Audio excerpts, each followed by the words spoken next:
One of the biggest issues for a controller Fortnite player is finding the best settings to play with. These settings include, but aren't limited to, targeting sensitivity, X and Y sensitivity, dead zone, and building and editing sensitivity.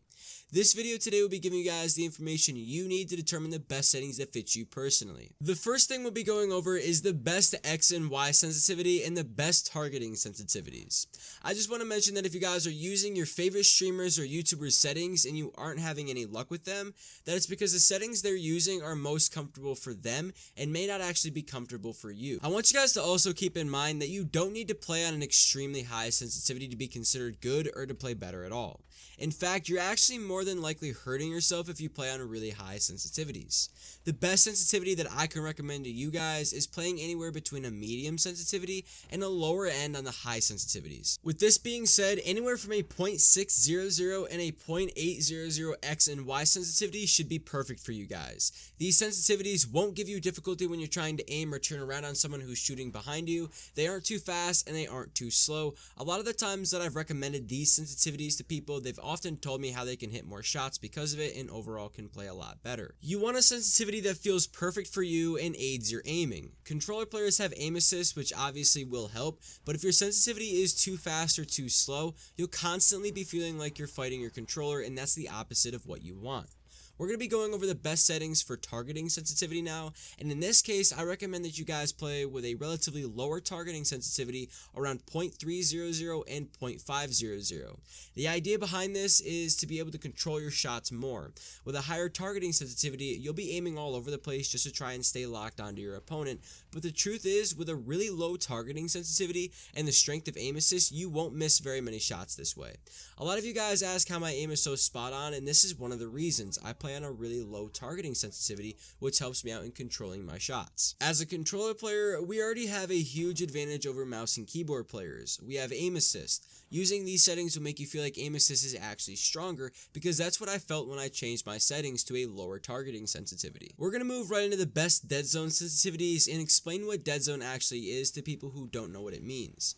In the best words I could possibly use to explain this, dead zone is essentially the area at which your analog stick starts to move your character or aim in a certain direction. For example, a 0.10 dead zone sensitivity would mean that you want your analog sticks to start moving really early, whereas a 0.25 dead zone sensitivity would mean that you want your analog sticks to start moving midway through the initial touch of the stick. This has nothing to do with X and Y sensitivity, but it's rather a technical sensitivity that will change how your controller feels. With this being said, I recommend that you guys play anywhere from a 0.15 to a 0.25 sensitivity, just because you probably won't need anything higher or lower than that. Anything lower than a 0.15 can cause an unwanted drift effect, which will decrease your aim and performance in game. And anything higher than a 0.25 sensitivity will feel very awkward and slow compared to anything lower. Moving into building and editing sensitivities, these two are crucial parts of everyone's game and require you to be accurate without a gun. Too many players nowadays have their building and editing sensitivities raised way too high in order to do things as fast as possible. I'm here today to tell you that this is also a very poor setting to have for one reason. High sensitivities don't offer precision, rather they just offer speed. With building, you want to be precise and have the ability to build whatever you want without your sensitivity making it too difficult because it's too fast or too slow. I recommend that you guys use a building sensitivity of 1.250 to 1.500. These sensitivities are on the lower end as well as the higher end without them being too drastic.